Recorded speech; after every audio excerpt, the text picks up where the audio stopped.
COVID-19, there's actually been a dramatic decrease in deadly police shootings by officers in the San Francisco Police Department. An agreement between the SFPD and the San Francisco District Attorney's Office that could be responsible for those results is now in jeopardy. Crime Force Haaziq Madyun takes a look at both sides of the issue. And I want to be really clear. It was working. Whether or not the memorandum of understanding regarding officer-involved shootings, in-custody deaths, and use of force investigations between the San Francisco Police Department and the San Francisco DA's office was working is not what's being called into question by Police Chief Bill Scott. Chief Scott has unilaterally pulled out of the agreement because he alleges one of the DA's investigators was pressured into withholding evidence in the first excessive use of force court case under the MOU against one of his officers.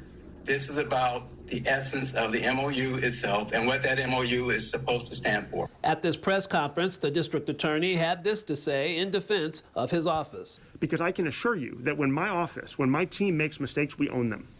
And I can tell you that we did not make mistakes under my leadership in this case. And that's what the evidence will show. Beyond that, the district attorney says because of a gag order, he cannot go any further into it.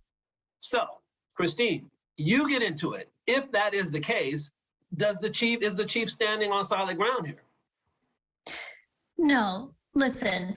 The executive director of the California Prosecutors Alliance, Christine Soto-DeBerry, played a key role in developing the Memorandum of Understanding when she was the chief of staff for then SF District Attorney George Gascon.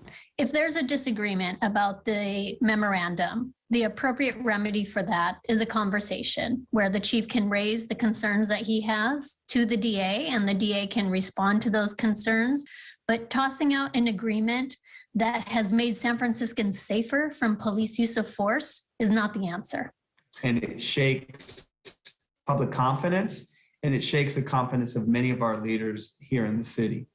San Francisco Supervisor Asha Safai is among the city leaders who are troubled by the essence of the chief's allegations against the DA. That's why I have a call into him to understand further.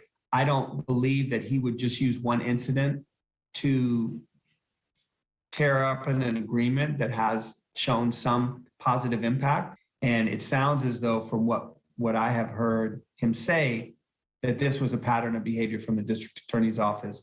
And that's why he's chosen to withdraw. If the two sides fail to work this out, the cancellation of the MOU will take effect around mid-February. Haaziq Madyun, Crime 4 News.